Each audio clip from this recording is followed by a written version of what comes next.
Tuhan firman-Mu ajaib, kekal meski gunung menghilang. Tiada huruf yang gagal, tak terpatahkan siasat. Hidup seperti-Mu ya Allah, lebih dari emas. Aku bersaksi kitab-Mu, kitab yang suci. Terdengarkan firman-Mu, hibur hati yang luka. Terangilah langkahku kemanapun ku pergi. Biarkanlah firman-Mu berkuasa atasku. Ubahkanku, bebaskanku, ku mau menyenangkan-Mu. Tuhan firman-Mu ajaib, kekal meski gunungnya. Ubah dan bebaskan aku, mau menyenangkan-Mu. Salam jumpa pemirsa terkasih, saya menyambut Anda sekalian dimanapun Anda berada dalam episode yang terbaru program studi harian kita Semua Kitab Suci. Kita masih mempelajari surat kepada jemaat di Kolose, salah satu surat yang Paulus tulis dari penjara yang ada di Roma. Kita telah sampai di pasal 1 ayatnya yang ke-21. Kita masih berbicara tentang pribadi Kristus dalam karakter, kebesarannya, dan kedaulatannya. Ini adalah pokok pelajaran kita dalam surat kepada jemaat Kolose. Untuk memulai, izinkan saya untuk menyambut tamu kehormatan di studio, hamba Tuhan Saudara Yosef Riyad. Selamat datang Saudara Yosef. Selamat datang Saudara Riyad. Sebuah kehormatan. Tuhan berkati-Mu. Kami juga menyambut hadirin di studio, selamat datang. Saudara Yosef, setelah Paulus memberitahu kita dalam ayat-ayat sebelumnya tentang pribadi dan juga pekerjaan Kristus, ia berkata di dalam ayat ke-21, juga kamu yang dahulu hidup jauh dari Allah dan yang memusuhinya, dalam hati dan pikiran seperti yang nyata dari perbuatanmu yang jahat, sekarang diperdamaikannya dalam tubuh dagingnya melalui kematian, untuk menjadikanmu kudus dan tak bercela dan tanpa cela di hadapannya. Sebab itu kamu harus bertekun dalam iman, tetap teguh dan tidak bergoncang, dan jangan mau digeser dari pengharapan Injil yang telah kamu dengar dan yang telah dikabarkan di seluruh alam, di bawah langit, dan yang aku ini, Paulus, telah menjadi pelayannya. Kita perlu berhenti di ayat 21, Saudara Yosef. Juga kamu yang dahulu hidup jauh dari Allah, dan yang memusuhinya dalam hati dan pikiran seperti yang nyata dari perbuatan yang jahat, sekarang diperdamaikan. Di sini, dan mengacu pada ayat sebelumnya yang berkata, dan oleh dialah ia memperdamaikan segala sesuatu dengan dirinya, baik yang ada di bumi maupun yang ada di surga, sesudah ia mengadakan pendamaian oleh darah salib Kristus. Lingkaran pendamaian pertama, hal-hal yang ada di surga dan di bumi akan digenapi nanti di masa depan. Ketika Antikristus datang dan memerintah, maka waktu pemulihan segala sesuatu, waktu penyegaran akan dimulai. Dan juga regenerasi yang Kristus bicarakan. Inikah yang disebut kelepasan bagi ciptaan? Ya, benar. Tapi ada lingkaran lain yang sudah didamaikan, yaitu kita. Juga ada perbedaan lain antara pendamaian masa depan untuk apa yang ada di surga dan di bumi dan pendamaian kita sekarang. Itu membutuhkan darah salib Kristus untuk mendamaikan segala sesuatu di surga dan di bumi. Tetapi bagi kita itu membutuhkan lebih dari salib Kristus. Karena kita tidak hanya bersalah dan dosa-dosa kita perlu dimurnikan dengan darah. Tetapi juga kita memiliki entitas yang rusak yang musuhi Tuhan. Itulah sebabnya Paulus mengatakan, juga kamu yang dahulu hidup jauh dari Allah, kita tidak hanya menghindari Allah dan menolak Dia, tetapi juga kita adalah musuh-musuhnya. Selain dosa-dosa yang kita lakukan dan Allah benci, kita juga musuh-musuhnya. Entitas kita yang rusak harus disingkirkan dan tidak hanya membutuhkan darah salib Kristus, tetapi juga bahwa Kristus dihukum mati. Itulah sebabnya Paulus berkata, sekarang diperdamaikannya di dalam tubuh jasmani Kristus oleh kematiannya. Dan tujuannya adalah untuk menempatkan kamu kudus dan tak bercela dan tak bercacat di hadapannya. Melalui kematian Kristus, entitas yang rusak disingkirkan. Dan melalui kebangkitannya seperti yang dijelaskan dalam pasal 2. Kita mati bersama Dia dan dibangkitkan bersama Dia. Sehingga kita menjadi kudus dan tak bersalah serta tak bercela di hadapannya. Sungguh hal yang mulia. Jadi Anda berbicara tentang salib, namun Anda membedakan antara darah salib Kristus, dan tubuh jasmaninya, kematian Kristus di kayu salib. Kita membutuhkan keduanya. Oke, pendamaian kita dicapai oleh darah Kristus Ya. dan juga oleh kematian Kristus di Oleh kayu salib. kematian. Konsep kematian itu sendiri. Kematian sendiri. Dan ini berurusan dengan entitas batin Entitas kita yang yang rusak. jatuh dalam dosa. Dan bermusuhan. Masih di 22, di dalam tubuh jasmani Kristus oleh kematiannya. Tentu saja ia akan berbicara tentang kematian di kayu salib. Tetapi mengapa Paulus berfokus pada tubuh jasmaninya? Sebagai hasil dari filsafat gnostik, beberapa orang menyangkal bahwa Kristus telah datang sebagai manusia. Itulah sebabnya kita membaca dalam 1 Yohanes, dan setiap roh yang tidak mengaku Yesus tidak berasal dari Allah. Mereka menganggap substansi itu jahat, itu sebabnya mereka mengatakan bahwa Kristus tidak datang dalam daging. Ia datang sebagai makhluk spiritual saja. Tapi Alkitab mengatakan karena anak itu adalah anak dari darah dan daging, maka ia juga menjadi sama dengan mereka dan mendapat bagian dalam keadaan mereka. Itu sebabnya posisi ini menekankan pada tubuh jasmaninya. Itu sebabnya posisi ini menekankan pada tubuh jasmaninya. Ia mengambil tubuh itu bukan untuk hidup dalamnya di bumi, tapi agar ia oleh kasih karunia Allah dapat merasakan kematian bagi semua Jadi orang. di sini Paulus menegaskan fakta kedatangan Kristus sebagai manusia. Benar. Di dalam tubuh jasmani Kristus oleh kematiannya untuk menempatkan kamu kudus dan tak bercela dan tak bercacat di hadapannya. Lalu ia berkata, sebab itu kamu harus bertekun dalam iman, tetap teguh dan tidak bergoncang, dan jangan mau digeser dari pengharapan Injil. Maka tujuan dari pendamaian adalah untuk menempatkan kamu kudus dan tak bercacat di hadapannya. Benar. Lalu ia berkata, sebab itu kamu harus bertekun dalam iman. Mungkinkah bagi orang-orang kudus dan mereka yang tak bersalah tersesat suatu hari nanti? Ketika ia berbicara tentang berkat, ia selalu menetapkan ketabahan sebagai bukti iman. Kalau iman tidak teguh, maka ini buktikan bahwa iman itu tidak nyata dan bukan dari Allah. Rasul Yohanes berkata, mereka berasal dari antara kita. Lalu ia berkata, tapi mereka tidak sungguh-sungguh termasuk pada kita. Bagaimana dia tahu? Jika mereka sungguh-sungguh termasuk pada kita, niscaya mereka tetap bersama-sama dengan kita. Ketabahan menunjukkan keabsahan iman, bahwa itu bukan hanya iman dogmatis yang dapat digoncang oleh apapun. Oke, kita lihat sejenak dan kembali untuk menjawab pertanyaan hadirin. Pemirsa terkasih, kami akan segera kembali setelah rehat. Kristus pergi ke kayu salib sendirian. Allah Bapa meninggalkannya, demikian pula manusia. Darahnya bukanlah darah kemartiran, melainkan darah korban dan penebusan. Dalam 3 jam yang pertama, Yesus lewati di kayu salib, manusia melakukan yang terburuk yang dapat dibuatnya. Itu berlangsung dari jam 9 pagi sampai pada tengah hari. Dan manusia melakukan yang terburuk yang bisa dilakukan. Dalam 3 jam selanjutnya dari jam 12 tengah hari sampai jam 3 sore, kegelapan tiba, di mana Allah melakukan hal yang sebaik mungkin. Kayu salib menjadi sebuah mezbah, di mana anak domba Allah dibunuh agar dapat menghapus dosa dunia. Sebab juga Kristus telah mati untuk segala dosa kita, Ia yang benar untuk orang-orang yang tidak benar. 1 Petrus 3 ayat yang ke-18 mengatakannya. Dengan begitu kita ditebus. Berkuasa atasku, ubahkanku, bebaskanku, ku mau menyenangkanmu. Tuhan firman-Mu ajaib, kekal seluruhnya. Ubah dan bebaskan aku, mau menyenangkanmu. Kami telah kembali pemirsa terkasih untuk menjawab pertanyaan hadirin di studio. Bagian di mana Anda membedakan antara darah Kristus dan kematian tubuh jasmaninya tidak cukup jelas bagi saya, tolong dijelaskan.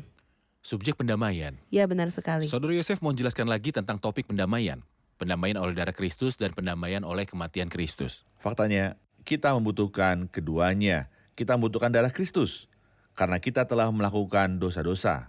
Dan tidak ada yang dapat menghapus pelanggaran-pelanggaran kecuali darah, dan tanpa penumpahan darah, tidak ada pengampunan. Tapi masalah kita lebih dalam daripada melakukan dosa. Entitas kita memusuhi Allah. Kita menjadi jauh dan menjadi musuh dalam pikiran oleh perbuatan-perbuatan jahat. Entitas ini harus disingkirkan dari pandangan Tuhan. Bagaimana ini bisa dilakukan? Ketika Kristus mati, kita mati bersama-sama Dia. Jadi ketika Dia dikuburkan, kita dikuburkan bersama Dia. Dan ketika dia dibangkitkan, kita dibangkitkan juga. Tetapi tidak dengan entitas yang jatuh dalam dosa dan rusak, tapi kita dibangkitkan dengan entitas baru bersama Kristus. Jadi kita membutuhkan darah salib Kristus untuk penyucian, persis seperti hal-hal yang ada di surga dan di bumi. Tapi karena masalah kita jauh lebih rumit, karena entitas kita memusuhi Allah, itu mengharuskan Kristus untuk mati dan dikuburkan sehingga entitas kita yang jatuh ke dalam dosa akan berakhir. Dengan kata-kata yang sederhana, darah Kristus menangani pelanggaran-pelanggaran kita. Sementara kematian Kristus berurusan dengan entitas kejatuhan kita yang mati bersama Benar. Kristus ketika dia mati. Manusia lama telah turut disalibkan. Mati, dikuburkan, dan berakhir. Baik. Saudara Yosef, mari kita kembali ke ayat terakhir yang kita singgahi. Kamu harus bertekun dalam iman, tetap teguh dan tidak bergoncang, dan jangan mau digeser oleh pengharapan Injil. Paulus mulai berbicara tentang pengharapan Injil yang telah kamu dengar dan yang telah dikabarkan di seluruh alam di bawah langit. Kemudian memperkenalkan dirinya dengan berkata, ya, aku ini Paulus yang menjadi pelayannya. Apa yang dimaksud dengan pengharapan Injil dan bahwa Paulus adalah pelayannya? Dalam ayat-ayat di Kolose 1, kita akan menemukan 3 binari. Ada baiknya untuk menunjukkannya dan mengetahui hubungan di antara mereka. Kristus adalah yang sulung atas semua ciptaan dan yang sulung di antara orang mati. Ini adalah binari pertama. Apa bedanya? Pertama, dalam hubungan dengan ciptaan, dia adalah yang sulung atas setiap ciptaan. Dan dalam hubungan dengan ciptaan baru, ia adalah yang sulung dari antara orang mati. Kedua, ada 2 lingkaran pendamaian. Kedua, ada 2 lingkaran pendamaian untuk menamaikan segala sesuatu dengan dirinya, apakah hal di bumi atau hal di surga. Tapi ada area pendamaian lain. Dia telah mendamaikan kita sekarang, jadi ada lingkaran umum. Semua hal, apakah hal-hal di surga atau di bumi, dan lingkaran khusus yaitu kita, orang-orang percaya. Juga ada 2 pelayanan Rasul Paulus, sebuah pelayanan besar. Injil yang telah kamu dengar dan telah dikabarkan di seluruh alam di bawah langit. Dan yang aku ini Paulus telah menjadi pelayannya. Seorang pelayan Injil yang sedang diberitakan kepada setiap makhluk di bawah langit. Ketika kita melanjutkan sedikit lagi, kita akan menemukan dia berkata, aku telah menjadi pelayan jemaat itu sesuai dengan tugas yang dipercayakan Allah kepadaku untuk meneruskan firman-Nya dengan sepenuhnya kepada kamu. Jadi Paulus adalah seorang pelayan Injil yang sedang diberitakan di seluruh bumi. Dan juga dia adalah pelayan firman Tuhan yang mengandung rahasia-rahasia yang tidak dapat dipahami siapapun kecuali orang-orang percaya sejati gereja Allah. Dan terkait dengan pengajaran dan prinsip Alkitabiah. Benar. Oke. Ayat 24, sekarang aku bersuka cita bahwa aku boleh menderita karena kamu dan menggenapkan dalam dagingku apa yang kurang pada penderitaan Kristus untuk tubuhnya, yaitu jemaat. Kita perlu paham arti ini. Mengisi dalam daging Paulus apa yang kurang dari penderitaan Kristus. Ketika Kristus bagi dia segala kemuliaan menderita di kayu salib, dia menderita 2 jenis rasa sakit. Yang pertama adalah dari orang-orang. Mengapa dia menderita dari manusia? Karena dia benar dan karena kebenarannya dia menderita dari manusia. Dia juga menderita dari Allah. Dia yang tidak mengenal dosa telah dibuatnya menjadi dosa karena kita. Dosa kita semua ditanggungan kepadanya dan sebagai hasilnya Allah berkata, hai pedang bangkitlah terhadap gembalaku, terhadap orang yang paling karib kepadaku. Bunuhlah gembala. Jadi ia menderita dari Allah karena dosa dan menderita dari manusia karena kebenaran. Tentu saja Kristus menyelesaikan segala penderitaan penebusan dan ia berkata, sudah selesai. Tetapi tahukah Anda apa yang terjadi setelah ia mengatakan itu? Salah seorang prajurit menikam lambung Yesus dengan tombak. Astaga, pekerjaan selesai. Ia berkata, tetapi kebencian kami kepada Kristus belum berakhir. Kami masih membenci Kristus. Mereka menikam Kristus setelah dia mati, lalu imam-imam kepala pergi untuk memberitahu Pilatus, Tuan, kami ingat bahwa si penyesat itu sewaktu hidupnya berkata, mereka masih membenci dia bahkan setelah kematiannya. Setelah dia bangkit, mereka menyuruh para prajurit untuk mengatakan bahwa murid-muridnya mencuri mayatnya. Dan ketika Kristus naik ke surga, mereka tidak dapat menjangkaunya, tetapi mereka dapat menjangkau mereka yang percaya kepadanya. Sehingga mereka menganiaya mereka. Itulah sebabnya ketika Saulus dari Tarsus menganiaya orang-orang percaya, Tuhan tidak berkata kepadanya, mengapa kamu menganiaya mereka? Tapi, mengapa kamu menganiaya aku? Kamu benci aku, jadi kamu menganiaya mereka. Dan omong-omong, setiap orang yang menderita bagi Kristus, ini hanya dikarenakan dunia membenci Kristus. Inilah yang dikatakan Paulus dan menggenapkan dalam dagingku apa yang kurang pada penderitaan Kristus. Untuk tubuhnya yaitu jemaat, aku telah menjadi pelayan jemaat itu. Tentu saja ini tidak berarti seperti yang mungkin dipikirkan oleh beberapa orang bahwa karya Kristus di kayu salib tidaklah lengkap. Itu tidak begitu ya, tentang Benar. penebusannya sudah selesai. Paulus ingin mengatakan bahwa penderitaannya adalah kesaksian dari karya Kristus. Dan itu untuk Kristus. Dan itu adalah perpanjangan dari kebencian dunia kepada Kristus yang dilaksanakan dalam diri para pengikutnya, para pelayan Tuhan, dan sebagainya. Karya penebusan telah selesai dan Allah dipuaskan. Tetapi kebencian dunia terhadap Kristus tidak selesai. Dan mereka tidak akan mengalah sampai mereka menyingkirkan orang-orang percaya, tetapi mereka tidak akan mampu karena Kristus akan datang dan menghancurkan musuh-musuhnya segera. Ketika Paulus berkata menggenapkan dalam dagingku apa yang kurang pada penderitaan Kristus mengacu pada dagingnya sendiri. Ya. Lalu ia berkata untuk tubuhnya mengacu pada tubuh yang lain. Tubuh yaitu siapa? Tubuh Kristus. Oke. Jadi kita ingin berbicara tentang tubuh Kristus karena Paulus mulai berbicara tentang hubungannya dengan tubuh ini. Apa hubungannya dengan tubuh Kristus? Ia adalah seorang pelayan jemaat. Seperti yang kami katakan sebelumnya, ada dua lingkaran pelayanan Paulus, menjadi pelayan Injil yang diberitakan kepada setiap makhluk di bawah langit, dan juga dia adalah pelayan jemaat. Dan saya pikir gelar ini tidak diberikan di seluruh Alkitab kecuali kepada Paulus. Saya pikir gelar ini tidak boleh diberikan kepada pelayan lainnya. Kita dapat mengatakan seorang pelayan Tuhan atau seorang pelayan Injil. Pelayan Injil adalah pemberita firman. Ya. Dan pelayan Tuhan adalah pelayanan firman. Tetapi menjadi pelayan jemaat dalam pengertian ini terkait bahwa dia telah ditugaskan untuk menjelaskan rahasia itu. Dan ia berkata tentang ini untuk meneruskan firman-Nya dengan sepenuhnya. Bagaimana rahasianya dinyatakan Benar, kepadaku benar. dengan wahyu? Hanya Paulus yang menerima Hanya wahyu itu. Paulus. Itulah sebabnya Paulus berkata, karena aku telah mempertunangkan kamu kepada satu laki-laki. Hanya Paulus yang dapat mengatakan bahwa karena dia mempertunangkan jemaat dengan Kristus. Ini juga tidak diterapkan kepada orang lain. Ini khusus bagi Rasul Paulus sewaktu ia dipilih untuk menyingkapkan rahasia itu. Yang pada zaman angkatan-angkatan dahulu tidak diberitakan kepada anak manusia dan tidak diberikan kepada rasul lain dimanapun untuk menyingkapkannya. Kepadaku yang paling hina di antara segala orang kudus telah dianugerahkan kasih karunia ini. Untuk memberitakan kepada orang-orang, bukan Yahudi kekayaan Kristus yang tidak terduga itu. Dan untuk menyatakan apa sih tugas penyelenggaraan rahasia yang telah berabad-abad tersembunyi dalam Allah. Benar, penjelasan yang sangat bagus. Tuhan Benar. berkati, kita rehat sejenak dan kembali untuk menjawab pertanyaan hadirin. Pemirsa terkasih, kami akan segera kembali setelah rehat. Bebaskanku, ku mau menyenangkanmu. Tuhan firman-Mu ajaib, kekal seluruhnya. Ubah dan bebaskan aku, mau menyenangkanmu. Kami telah kembali pemirsa terkasih untuk menjawab pertanyaan hadirin di studio. Sebuah pertanyaan di ayat 25, aku telah menjadi pelayan jemaat itu sesuai dengan tugas yang dipercayakan Allah kepadaku untuk meneruskan firman-Nya. Saya hanya perlu sebuah penjelasan tentang sesuai dengan tugas yang dipercayakan Allah kepadaku. Apa maksud dari kalimat ini? Mohon penjelasan Anda. Tugas yang dipercayakan Allah kepadaku. Aku adalah sebuah alat pilihan bagimu. Masalah ini milikmu.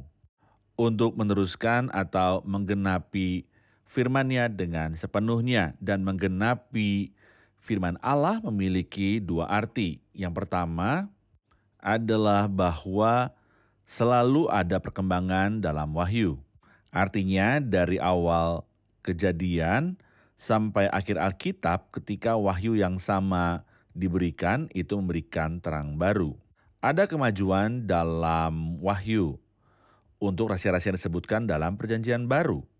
Dan tentu saja kita harus mengecualikan sakramen-sakramen yang tidak disebutkan di dalam Alkitab. Saya sedang berbicara tentang rahasia-rahasia Alkitab. Seperti yang kita ketahui dari ilmu pengetahuan ada evolusi dan ada juga mutasi. Seperti yang kita pelajari di biologi bahwa ada evolusi dan dalam kasus lain ada mutasi.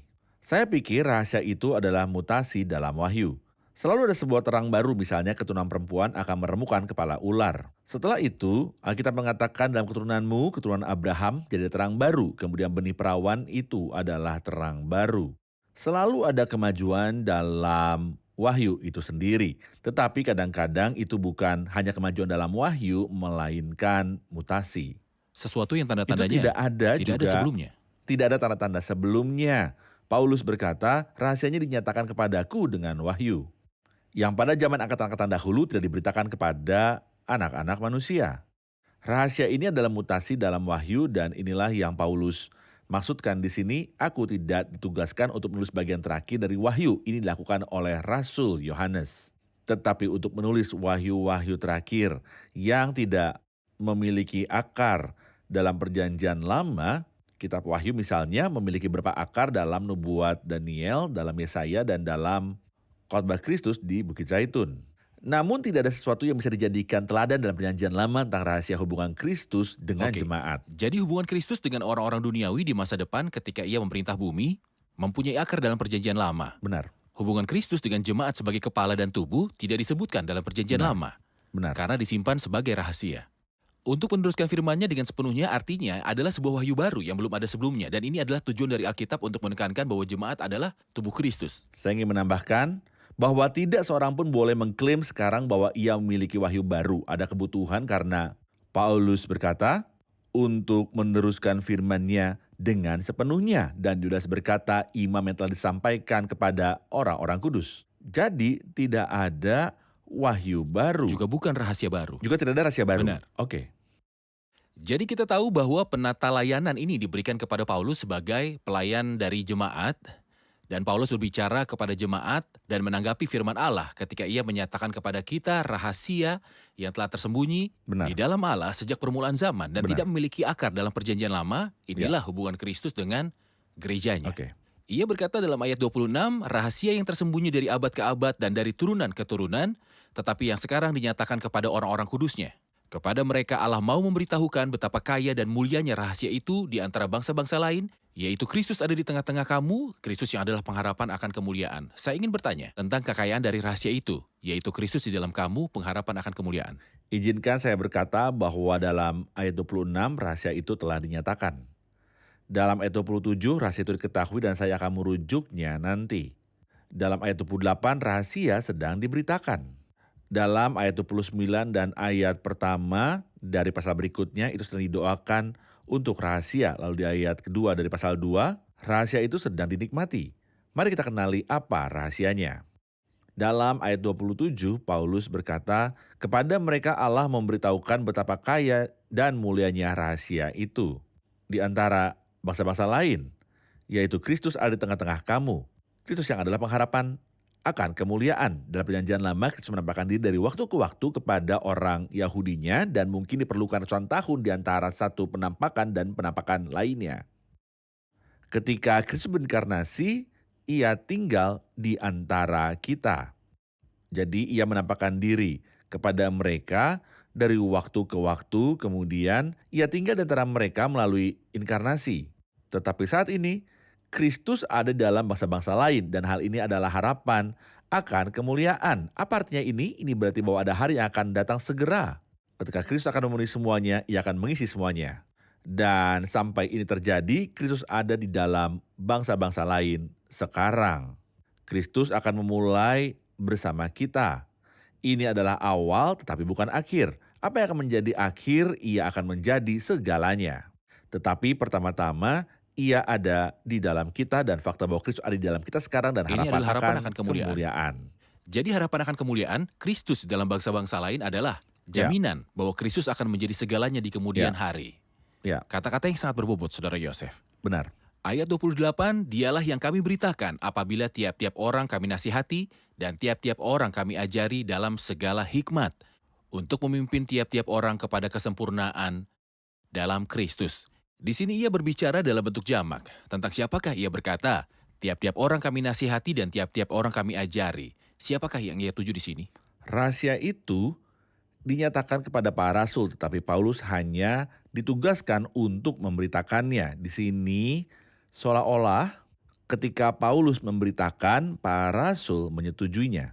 Karena Allah mengungkapkan rahasia ini kepada mereka. Ia menyatakannya kepada para rasul, tetapi itu diberitakan oleh Rasul Paulus. Jadi ketika diberitakan oleh Paulus dan para rasul setuju dengannya, maka seolah-olah mereka berpartisipasi dengannya dalam memberitakan rahasia ini. Jadi visi Paulus dalam memberitakan rahasia ini adalah supaya kita mempersembahkan setiap orang secara sempurna dalam Kristus Yesus. Ya. Apa yang dimaksud dengan kesempurnaan di sini? Apakah itu ada hubungannya dengan apa yang disebutkan dalam ayat-ayat sebelumnya ketika dia mengatakan bahwa kita kudus dan tidak bercela sebagai hasil dari pendamaian?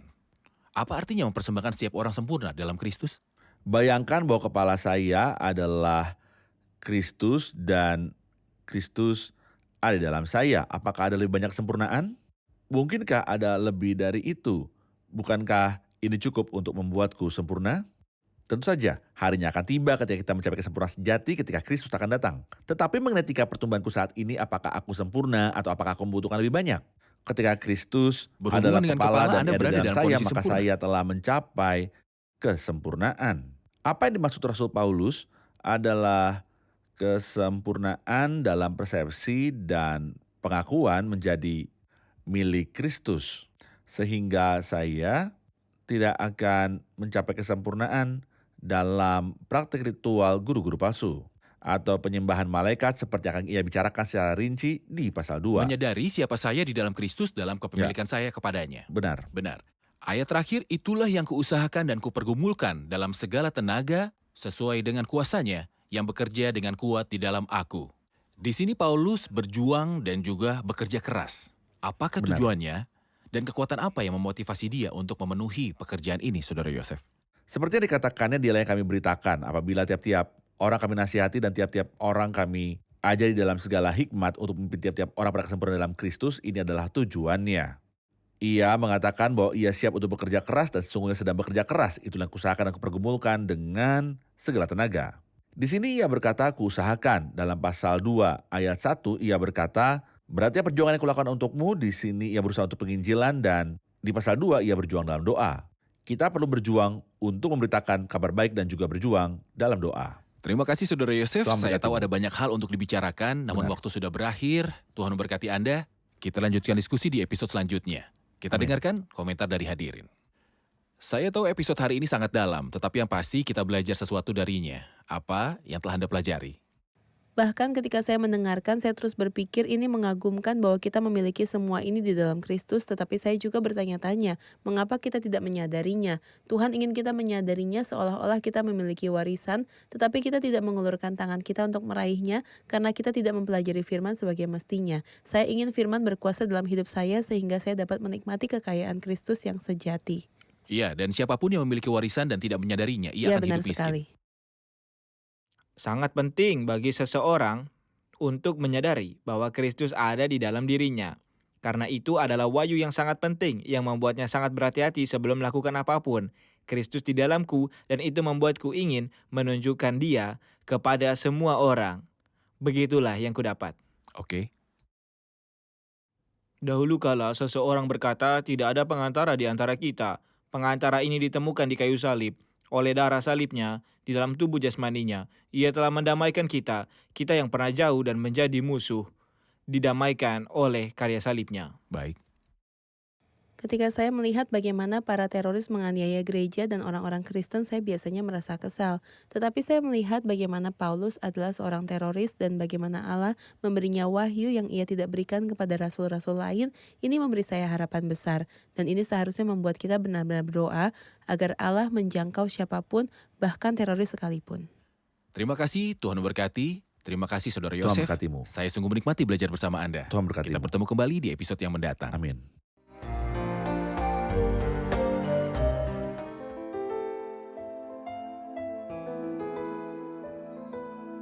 Tuhan firman-Mu ajaib, kekal meski gunung menghilang.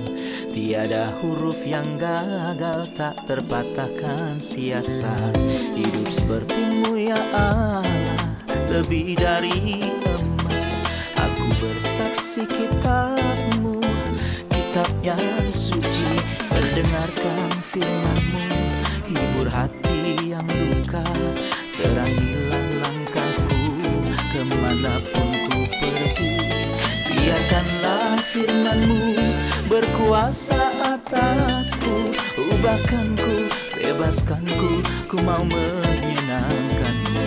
Tuhan firman-Mu ajaib, kekal meski gunungnya. Ubah dan bebaskan aku.